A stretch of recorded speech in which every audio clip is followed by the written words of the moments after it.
Child development and pedagogy की series के अंतर्गत इस वीडियो में हम जीन पियाजे की थ्योरी और लेव वाइगॉस्की की थ्योरी में क्या बेसिक अंतर है, क्या डिफरेंस है, उसको देखेंगे। जो पहला अंतर है वो यह है कि पियाजे की थ्योरी डिसकंटिन्यूअस थ्योरी है और वाइगॉस्की की थ्योरी कंटिन्यूअस थ्योरी है।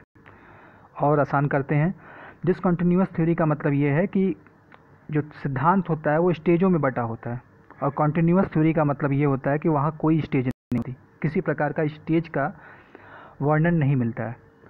तो अगर हम चीज़ों को स्टेज में बांट दें तो इसका मतलब है कि कंटिन्यूटी ब्रेक हो गई। जैसे पियाजे की थ्योरी 4 स्टेजों में बटी हुई है: sensory motor stage, pre operational stage, concrete operational stage और फॉर्मल ऑपरेशनल स्टेज। लेकिन वाइगॉस्की की थ्योरी में किसी प्रकार की स्टेज कोई वर्णन नहीं है। दूसरा बेसिक अंतर यह है कि language does not play important role in early stages of development. पियाजे ये मानते हैं कि बच्चे की जो शुरुआती विकास के स्तर होते हैं वहाँ पर भाषा कोई महत्व नहीं रखती। बच्चा जो भाषा बोलता है वो ईगो सेंट्रिक भाषा यानी आत्म केंद्रित भाषा होती है, और यह भाषा बच्चा इस भाषा के अंतर्गत बच्चा केवल अपनी ही बात पर जोर देता है, वो किसी प्रकार के तार्किक जवाब या तार्किक समझ नहीं रखता। ऐसा पियाजे का मानना था। वाइगॉस्की ठीक इसकी उल्टी बात करते हैं। वाइगॉस्की कहते हैं कि language play important role in the early childhood period, अर्थात बच्चों की शुरुआती अवस्थाओं में जो बच्चा जो भाषा बोलता है, जिसके अंतर्गत ईगोसेंट्रिक भाषा जिसे पियाजे ने माना है, वाइगॉस्की उसे 2 भागों में बांट देते हैं। कहते हैं कि प्राइवेट स्पीच, ये प्राइवेट स्पीच या निजी भाषा वह भाषा है जिसके अंतर्गत बच्चा अपने आप या अपने व्यवहार को नियंत्रित करता है। इस प्रकार वाइगॉस्की बोलते हैं कि छोटे में बच्चा जो भाषा बोलता है वो व्यर्थ नहीं है, बल्कि वह भाषा बच्चे के व्यवहार को नियंत्रित करने में मदद करती है। और जैसे जैसे बच्चे की उम्र बढ़ती है, प्राइवेट स्पीच इनर स्पीच में बदल जाती है, यानी बच्चा वही भाषा जो अपने व्यवहार को नियंत्रित करने के लिए बाहर बोलता है, वही भाषा अपने मन में बोलता है। तो जो भाषा मन में बोलता है उसे इनर स्पीच कहते हैं। तीसरा प्रमुख अंतर यह है कि पियाजे ने हेरिडिटी यानी जैविक परिपक्वता पर ज़्यादा जोर दिया है, यानी एक बायोलॉजिकल मैच्योरिटी लेवल को बच्चा प्राप्त करने के बाद ही कुछ सीख सकता है, ऐसा पियाजे का मानना था।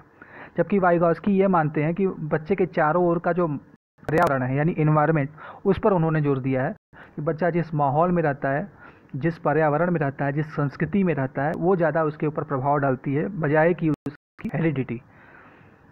चौथा प्रमुख अंतर यह है कि पियाजे निर्माणवादी हैं और वाइगॉस्की भी निर्माणवादी हैं, पर दोनों में बेसिक अंतर यह है कि पियाजे का निर्माणवाद रेडिकल कंस्ट्रक्टिविज्म है, जबकि वाइगॉस्की सोशल कंस्ट्रक्टिविस्ट है। रेडिकल कंस्ट्रक्टिविस्ट और सोशल कंस्ट्रक्टिविस्ट में क्या अंतर है, सबसे पहले ये जानते हैं। रेडिकल कंस्ट्रक्टिविस्ट का मतलब ये हुआ कि जो बच्चा होता है, बच्चा स्वयं से ज्ञान का निर्माण करता है, और जो उसके आसपास के लोग होते हैं वो हस्तक्षेप नहीं करते, बल्कि वह एक ऑब्जर्वर यानी अवलोकनकर्ता की भूमिका निभाते हैं। रेडिकल कंस्ट्रक्टिविस्ट का मतलब ये हुआ कि बच्चा स्वयं से ज्ञान का निर्माण करता है, यानी अकेले खुद से। बाकी जो समाज जो होता है वो केवल ऑब्जर्वर यानी अवलोकनकर्ता की भूमिका निभाता है, वह हस्तक्षेप नहीं करता है। जबकि सोशल कंस्ट्रक्टिविस्ट जो कि वाइगॉस्की मानते हैं, जिस प्रकार वाइगॉस्की के विचार हैं, वो यह कहता है कि child construct knowledge with the help of MKO. MKO का मतलब है मोर नॉलेजेबल अदर।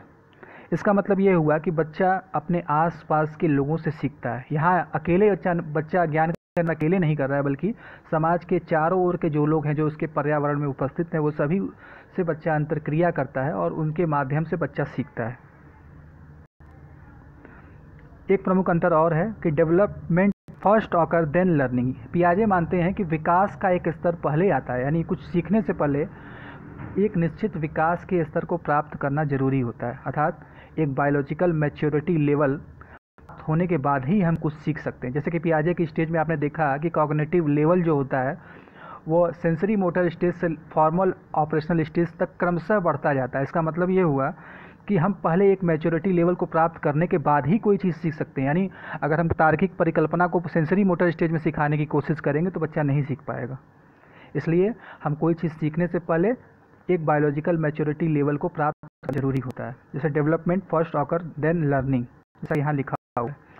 वाइगॉस्की कहते हैं कि learning first occur then development, अर्थात जरूरी नहीं है कि कोई चीज़ या किसी कॉन्सेप्ट को सीखने के लिए हमें एक पर्टिकुलर मैच्योरिटी लेवल की ज़रूरत पड़े। कभी कभी आज के समय कोई किसी तार्किक सवाल को करने के लिए एक बच्चा छोटी एज में भी उस सवालों को सॉल्व कर सकता है, एक पजल को सॉल्व कर लेता है, जो कि अपेक्षाकृत उससे बड़ा बच्चा नहीं सॉल्व कर पाता। क्यों?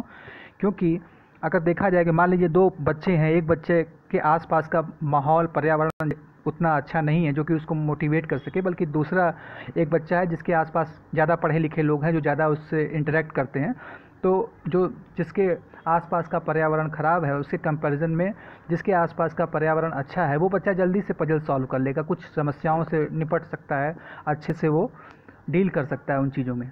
क्यों? क्योंकि आसपास का पर्यावरण ज़्यादा अच्छा है, उसके आसपास के लोग उसके साथ इंटरेक्ट करते हैं, उससे बातें करते हैं, उसे अच्छे स्कूल में पढ़ाया जा रहा है। तो इस प्रकार हम देख सकते हैं कि एक अच्छा पर्यावरण के होने के उपस्थिति के कारण बच्चा को एक बायोलॉजिकल मैच्योरिटी लेवल से पहले भी तीक्ष्ण बुद्धि का बनाया जा सकता है, वो चीज़ों को सॉल्व कर सकता है। पियाजे की थ्योरी में जो अगला एक डिफरेंस है वो ये है कि थॉट प्रीसीडिंग लैंग्वेजेस, मतलब भाषा से पहले ही विचार आ जाते हैं, पियाजे का ऐसा मानना था। जबकि वाइगॉस्की कहते हैं कि thought and languages both emerge at the same time and after the age of 3 language and thought coincide to each other. इसका मतलब ये हुआ कि विचार और भाषा दोनों एक साथ कदम रखते हैं। वाइगॉस्की ये मानते हैं कि विचार एवं भाषा दोनों एक साथ कदम रखते हैं और समय के साथ लगभग 3 वर्ष की उम्र तक दोनों एक हो जाते हैं। अर्थात हम ये निर्धारित नहीं कर सकते कि विचार पहले आया या भाषा। एक अच्छे विचार के लिए अच्छी भाषा की ज़रूरत होगी और अच्छी भाषा बोलने के लिए हमें विचारों की आवश्यकता होगी। तो इसलिए हमने ये निर्धारित नहीं कर सकते कि विचार पहले आया कि भाषा पहले, दोनों एक साथ ही चलते हैं और लगभग 3 वर्ष की उम्र तक दोनों एक हो जाते हैं।